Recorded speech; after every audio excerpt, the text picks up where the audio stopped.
Vêtu d'un costume bleu sur un t-shirt au col rond blanc, devant le pavillon présidentiel aux environs de 22 h,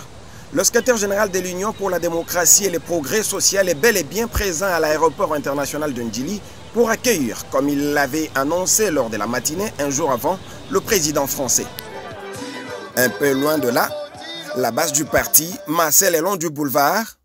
toujours à son écoute, avait bravé les heures tardives pour accompagner les monaboutés du chef de l'État dans cette démarche. Histoire de démontrer à l'opinion tant nationale qu'internationale que le parti UDPS est resté derrière Félix Tshisekedi, hôte séjour d'Emmanuel Macron, son homologue français. Un bref passage du général devant la troupe en belle ambiance de l'accueil chaleureux cette nuit-là n'a été que réconfortant. Mais Augustin ne va pas tarder à rejoindre l'équipe du Premier ministre venu au nom du chef de l'État pour la même cause. Et c'est autour de 22 h 45, heure locale, que l'avion transportant le président de la République française, Emmanuel Macron, a atterri sur les tarmacs de l'aéroport international de Ndjili.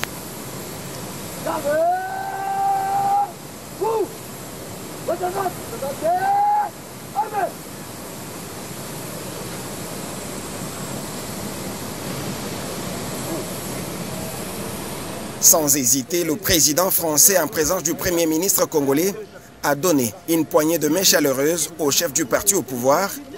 signe de sa reconnaissance pour l'accueil chaleureux lui réservé tard dans la nuit de ce vendredi 3 mars 2023.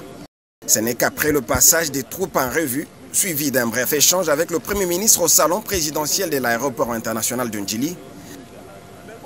que l'escorte du hôte du président de la République Félix-Antoine Tshisekedi a quitté le lieu pour la résidence de France.